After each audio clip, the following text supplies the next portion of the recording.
Salam Rahayu, salam sejahtera, salam budaya. Assalamualaikum. Halo dulur, mudah-mudahan sehat selalu nggih, lancar selalu rezekinya dan selalu dalam perlindungan Tuhan Yang Maha Esa. Amin. Dulur, tayangan kali ini saya akan membahas mengenai bagaimana sih cara kerja ikatan batin itu bagi panjenengan yang mungkin merasakan kepekaan perasaan terhadap seseorang nggih. Selalu tembus. Bisa jadi kemungkinan itu adalah ikatan batin panjenengan itu kuat. Lalu bagaimana cara kerjanya? Monggo disimak. Wilujeng Rahayu, sugeng midhangetaken.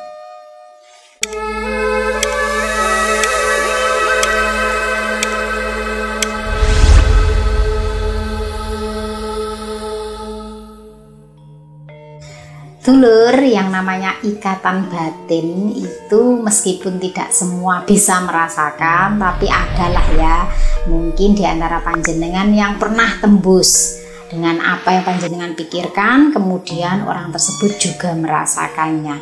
Nah, contoh nyata saja di sekitar nih dulur. Contoh ikatan batin itu seperti seorang ibu dan anak, di mana ibu selalu merasakan apa juga yang dirasakan anaknya. Terus ada juga yang pasangan yang peka terhadap pasangannya, tanpa mengutarakan apapun dia tahu apa yang diinginkan pasangannya atau bisa membaca pikiran pasangannya. Kemudian ada juga yang mungkin memiliki binatang peliharaan, dia bisa membaca emosi panjenengan. Jadi ketika panjenengan sedih, binatang peliharaan panjenengan itu juga ikut merasakan. Kalau diajak ngomong itu dia itu kayak yang ngerti gitu. Biasanya kucing ataupun anjing nggih. Kemudian ada juga yang mungkin panjenengan merasakan kehadiran orang yang sudah tiada di sekitar panjenengan. Atau mungkin panjenengan bisa merasakan kesedihan atau kebahagiaan yang dialami oleh orang yang panjenengan cintai. Seorang sahabat yang bisa merasakan apa yang dirasakan sahabatnya.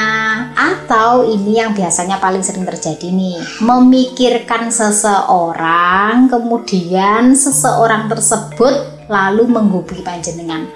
Mungkin panjenengan itu mengatakan hal kebetulan nih, tapi ternyata apabila hal itu terjadi lebih dari 2 kali, itu bisa jadi disebut dengan ikatan batin panjenengan ini kuat. Nah, cara kerjanya ikatan batin itu bagaimana? Kok bisa ya? Apakah kebetulan atau memang ada frekuensi tertentu yang menghubungkan? Dulur, ikatan batin itu bisa terjadi dalam berbagai bentuk nih.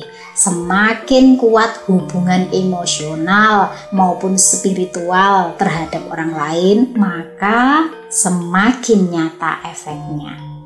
Ikatan batin itu dulur bekerja seperti gelombang emosional yang menghubungkan 2 orang pada tingkat yang lebih dalam dari sekedar interaksi fisik dan komunikasi biasa. Nah, cara kerjanya yang pertama, frekuensi energi yang selaras. Setiap orang itu memiliki energi atau frekuensi tertentu dulur. Ketika 2 orang saling berinteraksi, kemudian mereka mengalami hal yang sama, lalu perasaan yang saling kuat satu sama lain, nah, ini frekuensi energi mereka menjadi selaras. Nah, ini penyebabnya yang membuat mereka lebih mudah merasakan satu sama lain meskipun sedang berjauhan. Lalu yang kedua dulur, koneksi emosi yang kuat. Ikatan batin itu terbentuk dari emosi yang intens dulur, baik dari cinta, kasih sayang maupun perasaan sakit yang mendalam. Jadi semakin dalam perasaan yang dirasakan, semakin kuat ikatan batin ini terbentuk. Yang ketiga, cara kerjanya ini karena terbentuk dari pengalaman bersama dan kenangan.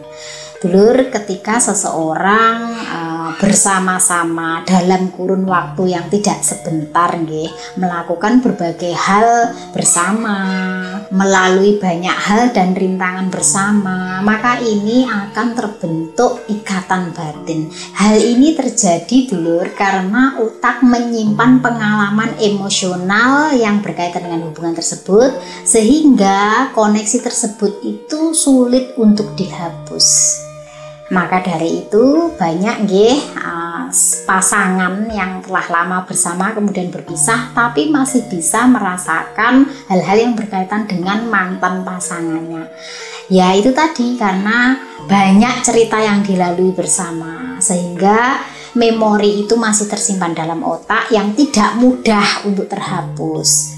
Walaupun terkadang butuh waktu bertahun-tahun untuk bisa menghapus atau melupakan itu. Apalagi tipe orang yang sangat peka, di mana intuisinya orang tersebut tajam sehingga tidak mudah melupakan apa yang pernah terjadi kebersamaan mereka, sehingga selalu kayak terasa apa yang dirasakan oleh mantan pasangannya.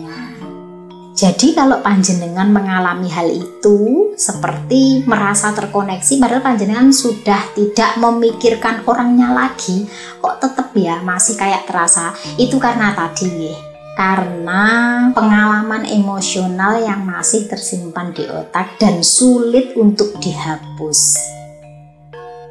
Kemudian yang keempat, kemampuan merasakan tanpa kata.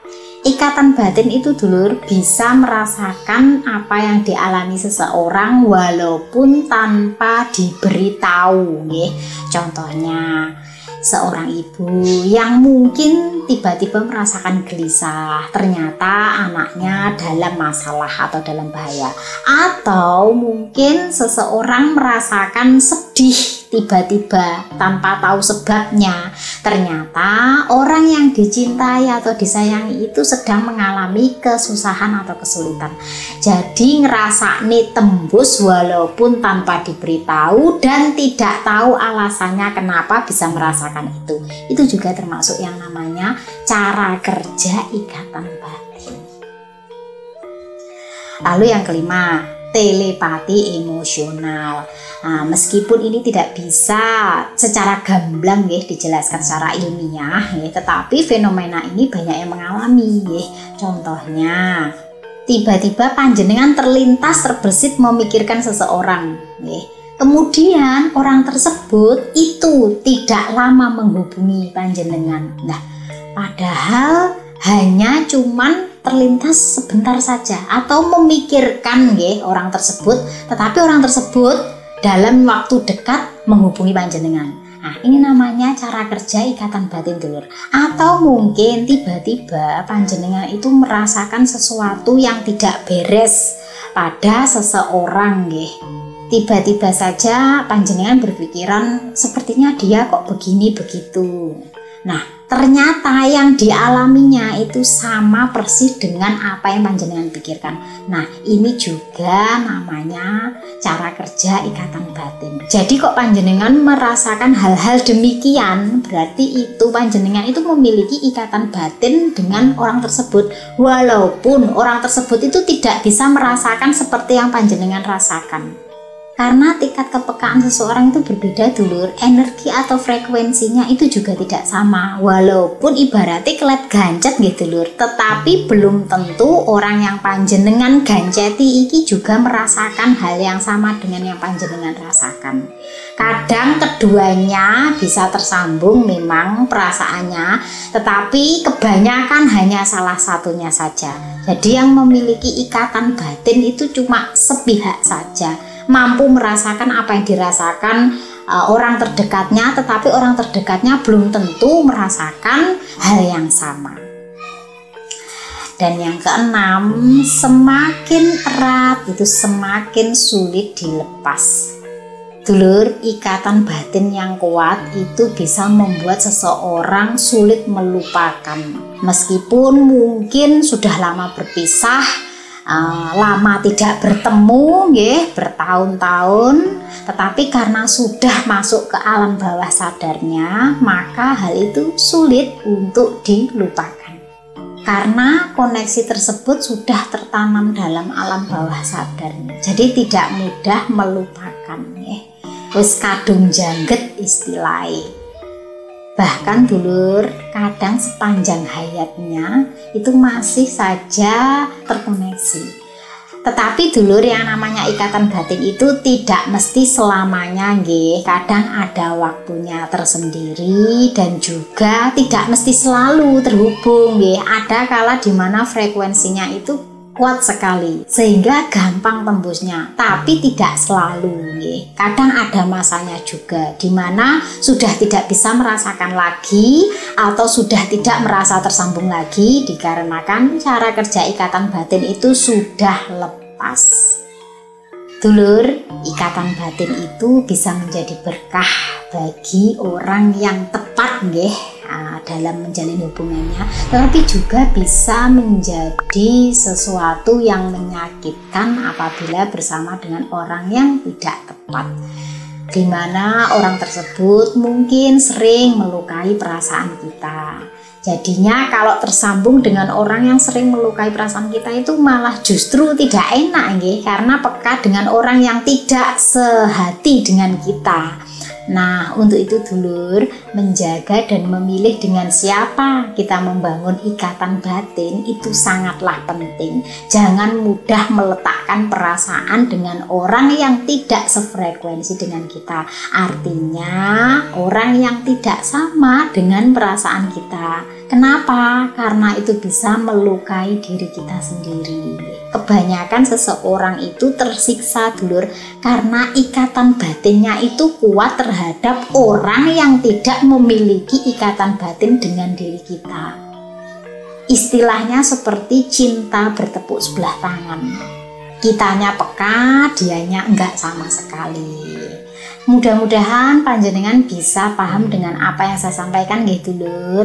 Nah, tulis di komentar dulur, apakah panjenengan merasakan hal yang sama seperti yang saya sampaikan, dan dengan siapakah panjenengan memiliki ikatan batin tersebut. Semoga panjenengan dan orang yang panjenengan maksud sama-sama menonton tayangan ini. Saya Fitri Ika, salam rahayu.